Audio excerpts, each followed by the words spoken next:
మాటి మాటికి తప్పులు ఎవరండి చేసింది?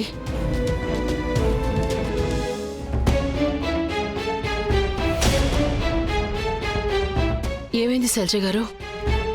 మీకు ఎందుకు ఇంతలా చెమటలు పట్టాయి? అమ్మ ఉన్నతి, నువ్వు ఏసీ ఆన్ చేయలేదా?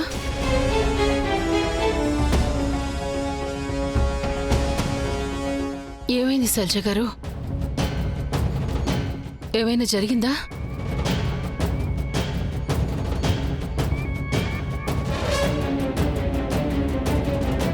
ఉన్నతి మీ అందరి నుంచి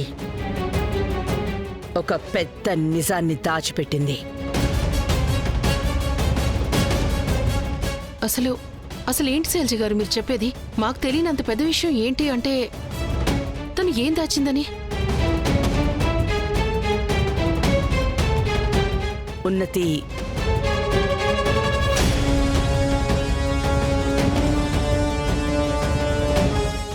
ఈ మధ్య చాలా ఎక్కువ క్రైమ్ స్టోరీస్ చూస్తోంది. తన రిపోర్టర్ వదిన రేఖ ప్రభావం తన మీద చాలా ఉన్నట్టుంది. నేను తనకి నచ్చజెప్తున్నాను ఇలాంటి టైంలో అలాంటి షోస్ చూడకూడదని. కానీ తను నా కథలు చెప్తోంది ఒక నేరస్తుడు మాటిమాటికి తప్పులు చేసి కూడా తప్పించుకుంటున్నాడు అని. పైగా అతను తన పాత తప్పుల నుంచి ఏమీ నేర్చుకోవట్లేదు కూడా అని. కానీ తన నేరాన్ని దాచుకోవడానికి అతను ఇంకా పెద్ద నేరం చేస్తున్నాడు. శైలజ గారు, ఉన్నతికి ఉన్న కొత్త అలవాటు నన్ను మరీ షాక్కి గురిచేసింది. అందుకే కదండి చెప్పేది, మనం అత్తగారులం కోడళ్ళని కనిపెట్టుకునే ఉండాలి. నేను వెళ్ళొస్తానండి.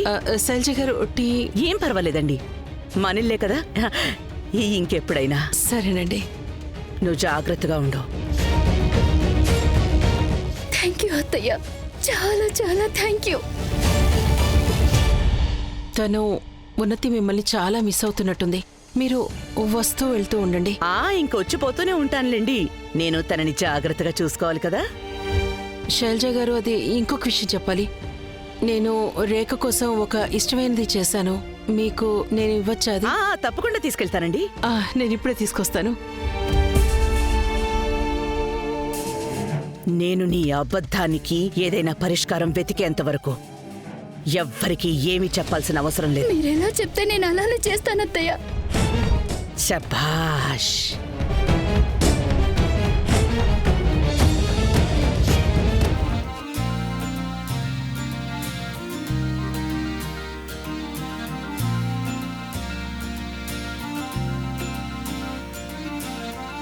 నువ్వు బొబ్బట్లు ఒక్కదానివే చేసావులే. నువ్వు చెయ్యి, నేను వచ్చేస్తాను.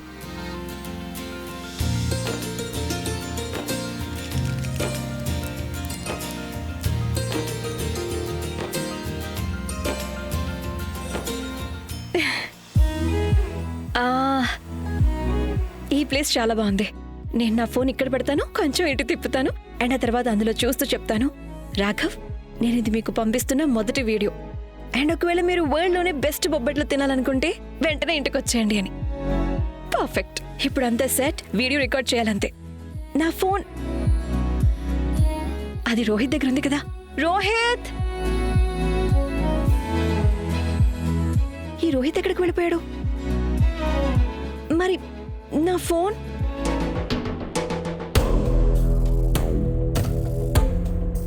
ఫోన్ ఎక్కడ పెట్టాడు? రోహిత్, రోహిత్, నా ఫోన్ సెట్ చేసేసావా నువ్వు? రోహిత్, ఎక్కడికి వెళ్ళిపోయాడు తను? ఫోన్ చేస్తాను. Phone not reachable. సార్, ఇప్పటి వరకు ఎంత పని అయిందో దాన్ని బట్టి మీకు ఏమనిపిస్తుంది? మనం మన ప్రాజెక్ట్కి డెడ్లైన్ ఏం పెట్టాలంటారు? సార్, మీకు మైండ్లో ఏదో ఒక ఐడియా ఉంటూ ఉంటుంది కదా, మన ప్రాజెక్ట్ ఎప్పటికి పూర్తవుతుందో ఏంటో. ఈ ప్రాజెక్ట్ పూర్తవ్వాలంటే ముందు నాది మెసేజ్ డెలివర్ అవ్వాలి. ఇది సింగిల్ టిక్ నుంచి డబుల్ టిక్ అయిపోతే అప్పుడు. యాక్చువల్లీ సార్, నేను చెప్పిన దానికి అర్థం మనం మన ప్రాజెక్ట్ టైం లైన్ డబల్ చేయడం మంచిది. డబల్ టిక్ అంటే double time. Right sir? Right. So schedule చాలా హెక్టిక్గా ఉంది. మనం డబుల్ షిఫ్ట్ చేయడం మంచిది. వర్క్ మీద ఇంకొంచెం ఫోకస్ పెట్టాలి. Continue. Okay, sure sir. Thank you Bhaskar.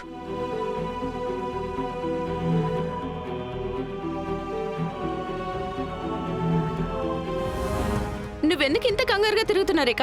అంటే నువ్వు నిజంగా నెంబర్ 1 బొబ్బట్లు చేసావా? రాఘవ్ బ్రో నీకు స్మార్ట్ ఫోన్ కూడా గిఫ్ట్ చేశారు. నీ ఫ్రెండ్ కూడా ఇప్పుడు ఇక్కడికి వచ్చేసాడు. నీకు ఇంకేం కావాలి? ఏమీ లేదు, నాకెందుకు ఏది మంచిగా అనిపించడం లేదు. బట్ ఎందుకు?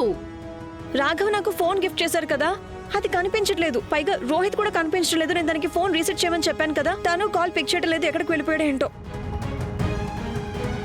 కానీ రోహిత్, ఎక్కడికి వెళ్ళిపోయావు నువ్వు? ఏది నా ఫోన్ ఇటివ్వు. నేను ఆఫీస్కి వెళ్ళాను, నాకు కొంచెం వర్క్ ఉండింది, మీటింగ్స్ అవి. నీ ఫోన్ ఇక్కడ పెట్టానుగా. నేను అన్ని చోట్ల వెతికాను, ఎక్కడా లేదు. ఏం మాట్లాడుతున్నావు? ఇక్కడే ఉండాలిగా. ఎక్కడికి పోయింది, ఎక్కడికి పోయింది, ఎక్కడికి పోయింది?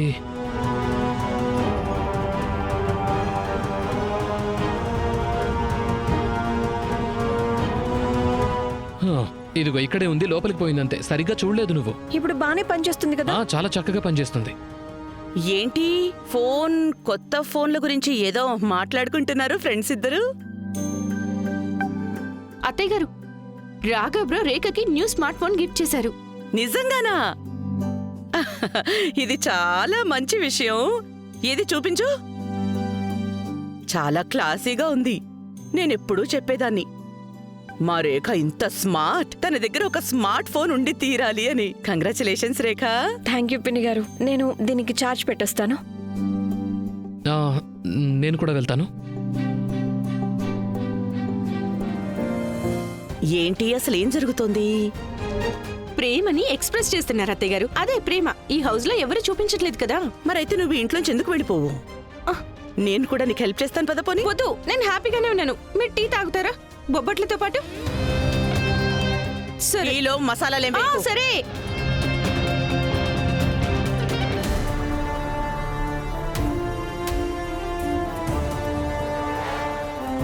ఇదిగో ధ్రువ్, నువ్వు కొంచెం జాగ్రత్తగా ఉండాలి. నువ్వు పెద్ద పెద్ద ఖర్చులు పెట్టడం మానేయ్. నువ్వెవరి కళ్ళలోనో పడినట్టున్నావు. అందుకే నీ గురించి పోలీసులకు టిప్ ఇచ్చారు. ఎవరు కుళ్ళుకున్నా సరే, ఈ పనిలో రిస్క్ చాలా ఎక్కువ అండ్ డబ్బులు చాలా తక్కువ. ఎంతైనా నా పేరు అండ్ నా ఫ్యామిలీ పేరు పణంగా పెట్టాను. అంటే నీకు ఇంకెంత డబ్బు కావాలేంటి? దీన్ని డబ్బులు చేసేయండి. డబలా? నీకేమన్నా మతిపోయిందా ఏంటి? నువ్వు నన్ను బ్లాక్మెయిల్ చేస్తే బాగుండదు. ఇదేం నార్మల్ బిజినెస్ కాదు. పైనుంచి కింది వరకు ఇక్కడ అందరికీ వాటా ఇవ్వాల్సి వస్తుంది. నాకు తెలుసు, బట్ ఐఎమ్ షూర్ నువ్వేదో ఒక దారి ఖచ్చితంగా వెతుకుతావు. డబల్ గుర్తుపెట్టుకో. పొగరుబోతు పిల్ల పిచ్చుక, వీడు బిజినెస్ కంటే ఎక్కువ అనుకుంటున్నాడు. నీలాంటి జిత్తుల మరి నక్కకి బుద్ధి చెప్పడం నాకు బాగా